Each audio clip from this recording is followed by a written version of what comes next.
कीट पतंगे, कृमि, हाथी, घोड़ा, स्वान, बिल्ली, चूहा आदि ये तमाम योनियों में यह जीव प्रवेश करता है। थोड़े से कर्म बिगड़ा। आप लोग सुने होंगे ना भरत जी की कथा, थोड़ी सी मोह थी ना भरत जी को और मृग योनि में आना पड़ा।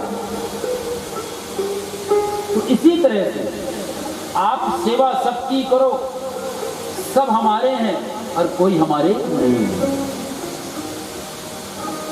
बंदर की तरह हाल मत करो कि सुराही में बंदर ने हाथ डाला, चना को पकड़ के हाथ बाहर निकालना चाहा तो बंदर को लगा कि अंदर कोई बैठा मेरे हाथ पकड़ लिया। अब बंदर चना छोड़ना नहीं चाहता और हाथ बाहर निकल नहीं रही। तो मनुष्य को आसक्ति छोड़ना पड़ेगा और जिस दिन आसक्ति छूट गया उस दिन ही उसकी मुक्ति निश्चित होगा। तो इस प्रकार से महाराज यहाँ पर नाना प्रकार के नरकों का और कर्मों का वर्णन आता है जो श्री जैमिनी ऋषि को पक्षीराज कथा श्रवण कराते हैं।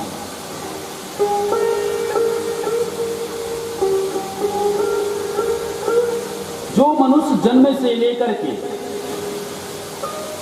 मृत्यु पर्यंत शुभ कर्म नहीं करता, वह उसे महाराज यमदूत ऐसे काल फांस में बांध के ले जाते हैं और ऐसे उसे यातना प्रदान करते हैं कि उस यातना में जब वह चिंगाड़ लेता है तो मानो एक एक पल उसके कई जन्म व्यतीत हो जाते हैं।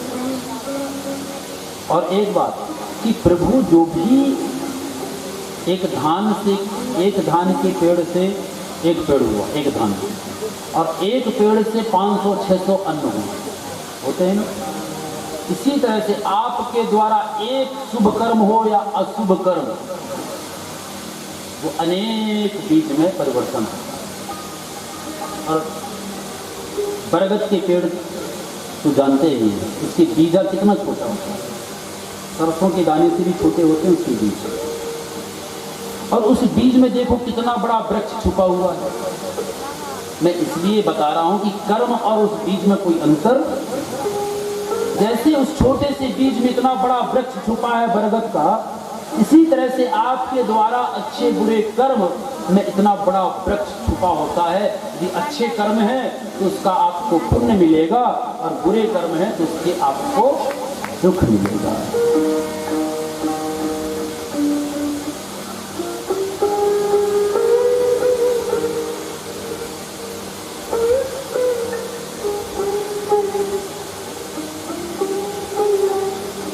सुमति नामक जो विप्र ब्राह्मण है वो कहते हैं कि हे तात, हे पिताजी, मैं 7 जन्म पहले वैश्य कुल में जन्म लिया था। 7 जन्म पहले मैं वैश्य कुल में जन्म लिया था। तब मैंने महाराज वहां एक मेरे से गलती हो गई। क्या गलती हो गई? बोले गौ माता पानी पीने के लिए तत्पर थी और मैंने उनको रोक दिया, पानी नहीं पीने दिया। बोले उस छोटी सी गलती के कारण महाराज मुझे त्रियव योनि में आना पड़ा। यदि कोई श्वान या कोई पक्षी या गौ मां जल अन्न आदि खा रही है ना, उसे मना करने वाले को भी पाप लगता है। अब ये बता रहे हैं कि पिताजी मैंने उस गाय को पानी पीने के उसकी गति को रोक दिया, पानी नहीं पी पाई, जिस कारण से महाराज उस कर्म फल का मुझे दारुण दुख मिला।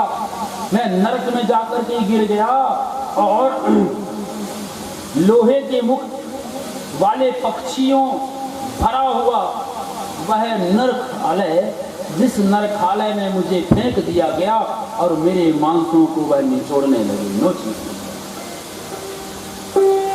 हे पिताजी, इस प्रकार से मैंने अनेक योनियों में नाना प्रकार के नरकों को भोगा। महाराज एक दिन मैं नरक में और अन्य बहुत प्राणियां जीव नरक का भोग भोग रहे थे कि उसी समय एक महाराज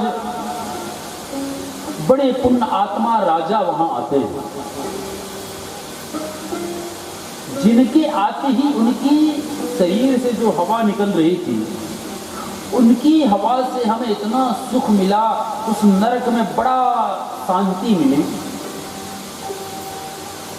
कि तभी वो राजा देखे महाराज चारों तरफ नरक में पड़े हुए नरकालय में जीव भोग कर रहे हैं, यातनाओं को भोग रहे हैं। राजन बोलने लगे कि हे यम किंकर, यह सब कौन है और ये सब यहाँ पर नरक में क्यों भोग भोग रहे हैं और मुझे नरक क्यों लाया गया? मुझसे ऐसे क्या पाप हुई जिससे मुझे नरक में आना पड़ा? मैंने तो जीवन में चतुर्वर्ण का परिपालन किया है, चतुर्वर्ण का रक्षा किया है, यज्ञ अनुष्ठान दान धर्म होम तपश्चर्या माता पिता और गुरुजनों का हमेशा आदर और सम्मान किया है, फिर मुझे ये नरक में आने क्यों लेके आए? क्यों मुझे नरक देखना पड़ा?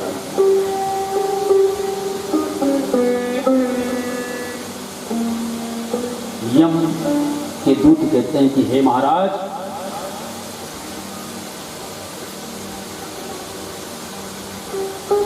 आप जो कह रहे हैं सत्य है कि आप मन वचन से कभी भी किसी का दुख नहीं, किसी को कष्ट नहीं पहुंचे, परंतु आपका एक पाप है। बोले क्या पाप है? बोले छोटी सी पाप है महाराज, इसी कारण से आपको इस नरक में आना पड़ा। बोले आपकी पत्नी बड़ी सती साध्वी थी, जब वो ऋतु काल में थी, उस ऋतु काल में उनका अपेक्षा अनादर करके आप अन्यत्र कामासक्त हुए, जिस कारण से आपको ये नरक में आना पड़ा। तो हे राजन, जो मनुष्य इस तरह से जीवन को भोगते हैं, पराया धन, पराई स्त्री, पराये पुरुष पर संसारिक संसर्ग करते हैं, तो महाराज उसे भी कठिन दारुण यातनाओं को भोगना पड़ता है। ये कोई कपोलात्मक चीजें नहीं है, सत्य है महाराज।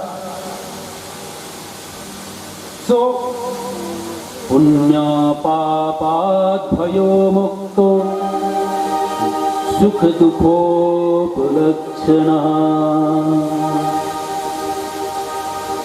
हे राजन, पुण्य पाप जनित सुख दुखमय शुभ भोग मनुष्य भोगता है। सो प्रयास करना चाहिए कि उसके द्वारा कोई भी अशुभ कर्म ना हो। जो भी कर्म हो शुभ ही शुभ हो, अच्छे ही अच्छे कर्म हो, जिसका प्रतिफल सुंदर फल हो। सो हे राजन, इस कारण से आपको यहाँ पर आना पड़ा और इस कारण से इस दुख नरक का दर्शन करना पड़ा। अब आप चलिए, आपके लिए दिव्य लोक तैयार है। कि तभी वहां पे नरक में जितने नरकालय में जीव हैं, वो सब महाराज प्रार्थना करने लगे कि हे राजन, कुछ देर और रुक जाइए आप, क्योंकि आपका यहाँ रुकना बड़ा ही महाराज हम लोगों को सुख प्रदान करता है। आपके तरफ से जो वायु आ रही है, हम लोगों को बड़ा शांति मिल रहा है, सो आप यहीं रुक जाएं। तो राजा ने यमदेव के दूतों से बोले, सुनो यम किंकरो, मैं स्वर्ग नहीं जाऊंगा, मैं यहीं रहूंगा नरक में।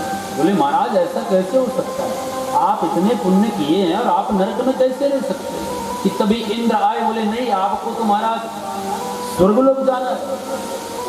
तो राजा बोले, अच्छा महाराज एक बात बताइए, मैंने कितने पुण्य किया?